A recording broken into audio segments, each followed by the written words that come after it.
Ladies and gentlemen, welcome back to the National Wrestling Shooters. This is Cody here, shooting from him as always, and it is time for episode number 1 of the Smackdown Discussion on the June 19th episode of Tuesday Night SmackDown Live, whichever you want to call it. This is the fallout from Money in the Bank on SmackDown's end of things. And without further ado, let's get started. Earlier today, it was announced that there would be a tag team championship rematch between the Club and the Bludgeon Brothers, and also a 5-man gauntlet to determine the number 1 contender for the WWE Championship at Extreme Rules. But first, must address the elephant of the room. The elephant of James Ellsworth coming back. That is right, everyone. We opened up SmackDown with Carmella coming back, and I was watching SmackDown before we get started. I was watching SmackDown in and out because the live stream wasn't working, and I finally had access to the TV in the room. So I was able to watch the rest of SmackDown from there. There were some things that I missed. I really know which ones I missed. This one I caught. This promo.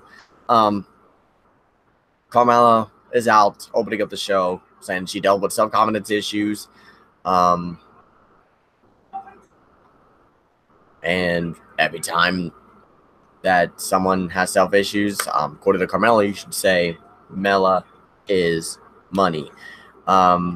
She goes on to brag about beating Charlotte and Asuka. Then out comes Asuka. No, Asuka didn't come over here. It's James Ellsworth pulling the stunt that he did kind of Money in the Bank, where he came out dressed up like Asuka, ripped up the mask, did the wink, and then talked about how Ellsworth is back, and that no one was ready for Ellsworth. And he has some funny jokes. He has some really funny jokes. He says that Carmella is better than Trish Stratus, Lita, Charlotte Flair, and Asuka. And I think he even went on to say that it was better than Beyonce and a couple other names, I believe. The names slipped my mind. But I remember just him listing down the names. I just laughed every time that I'm just like, you got funny jokes, Ellsworth. Asuka comes down, kicks Ellsworth. Then Carmella kicks Asuka in the face, and then they escape the ring.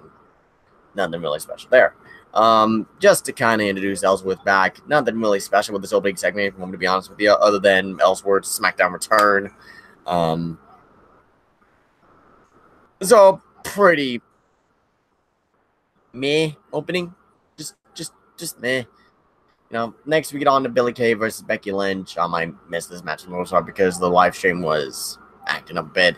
I did catch some glimpses of the matchup, but Becky Lynch ultimately comes out with a victory when Billie Kay tries to go for a suplex, rolls her up into the disarmer, and taps out Billie Kay by submission. Nothing really special about this match from what I had seen, even in the replays. I'm just, nothing really special.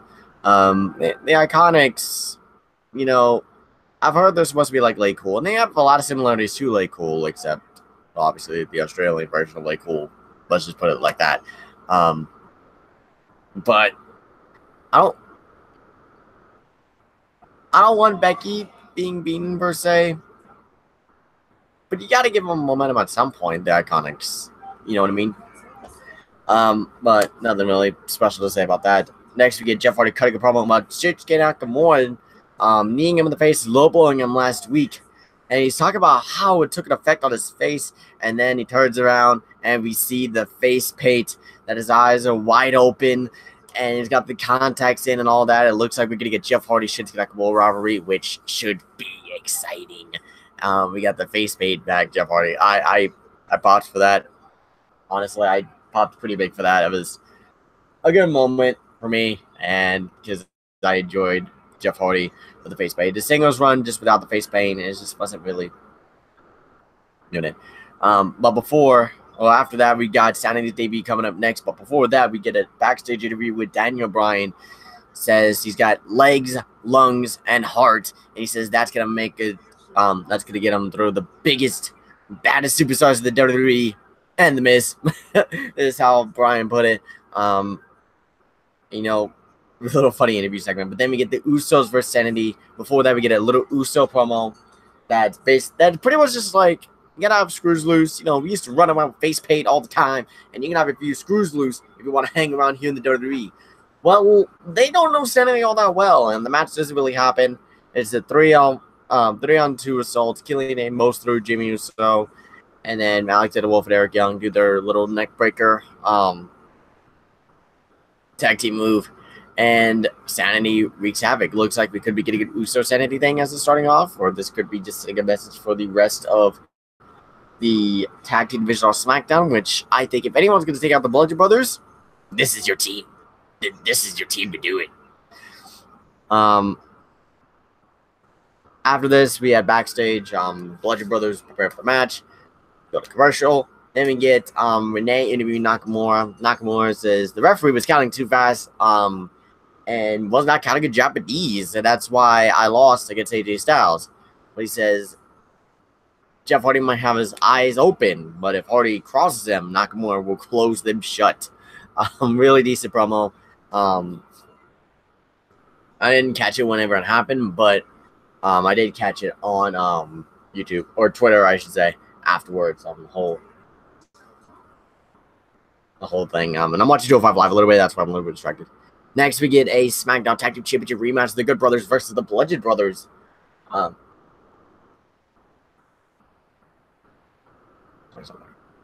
get a rematch from Money in the Bank. It is the Good Brothers versus the Bludgeon Brothers. It looks like most of this matchup really was just Bludgeon Brothers dominating, Club getting a bit of it off it, and decent back and forth. But of course, Harbor Run, the Bludgeon Brothers retained just like they did at Money in the Bank, and they are still your SmackDown Tag Team Champions.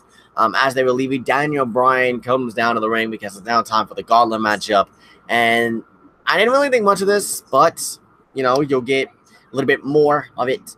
Sorry, a little bit distracted, kind of, but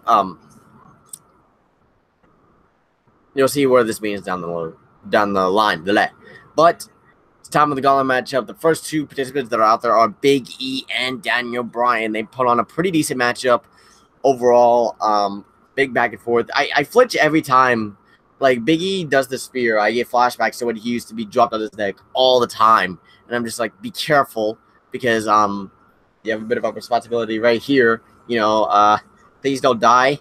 And it ends with Daniel Bryan hitting the knee, getting the pinfall, and eliminating Big E. Big E proving that he can hang around with the main eventers. So I think if that push thing is true, that he would be right for the picking when it comes to the main event scene. Next, we get Daniel Bryan and Samoa Joe, who this match, second match of Daniel Bryan's, was very, very interesting.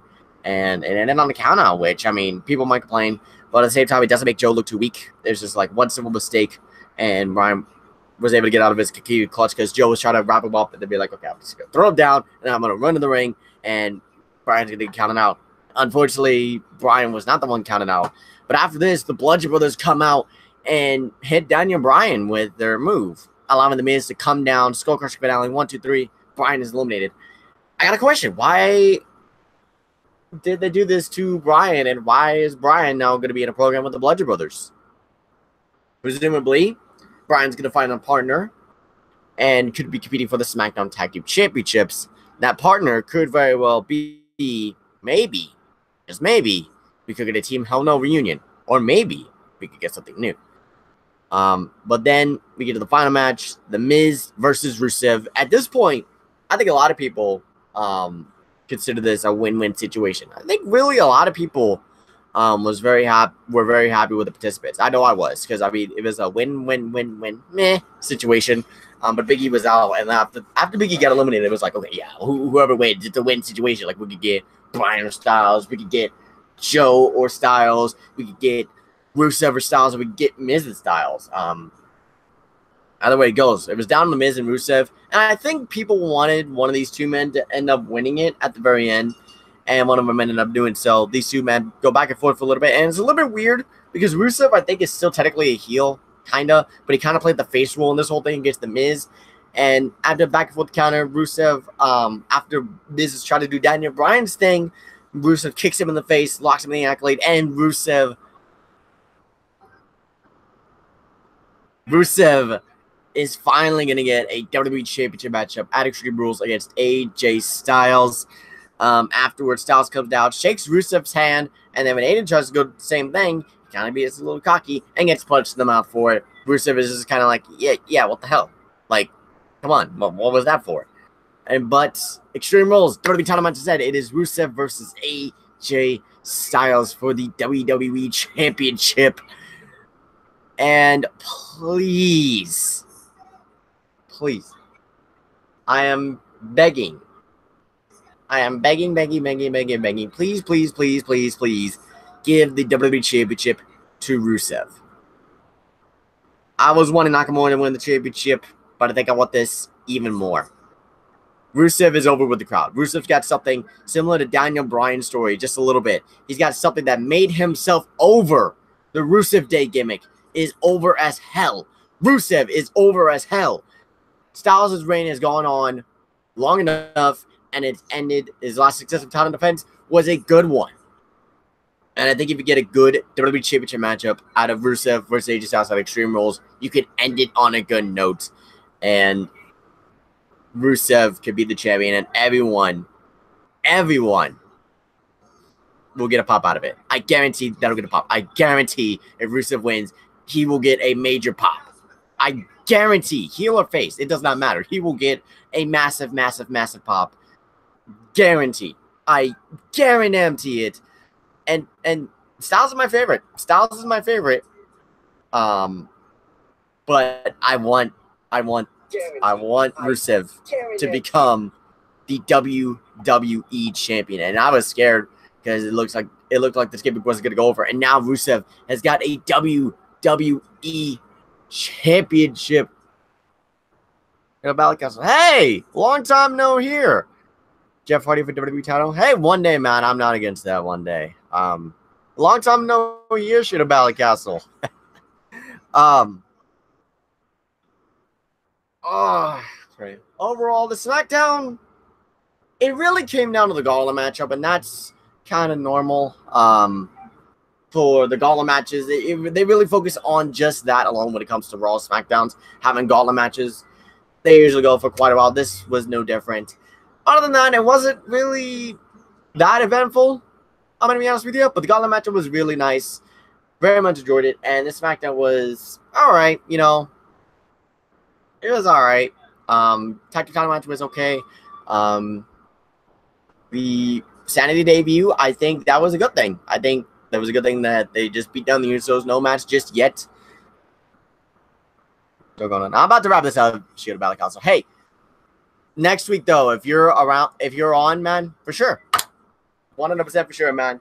It's been way too long since you and I have talked, man, and I would love to have you on next week. But I've talked about SmackDown. Overall, decent episode of SmackDown. Overall, who won?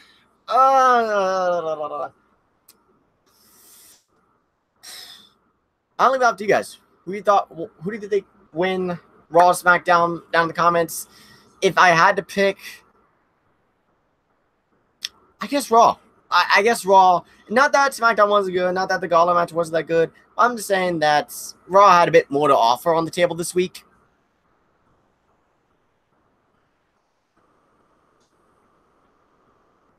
Return. We'll be in talks. We'll be in talks for sure, Bally Castle. Guys, thank you guys for watching. Thank you to the Shooter Bally Castle. Long time no talk, buddy. Glad to have you back, man. Glad to see you in the chat. And, of course, Wilfred, number one, Scott Kisiel, the man, the myth, the legend. As well. Guys, be sure to like, comment, and subscribe if you enjoyed the SmackDown discussion. These will resume next week with Raw and SmackDown, talking about what's to come next week on the build to Extreme Rules, guys. What will happen next week? What will this lead to when it comes to Rusev and Styles? And what about on Raw's side? What's going to happen with the Double Contenders matchup, multi-man match to determine the next challenger for Brock Lesnar, guys? Overall, that's going to do, guys. Thank you guys for watching. And this has been Cody Brady, Shooting Flip, as always. And I'll see you on the next one. Peace. Bang!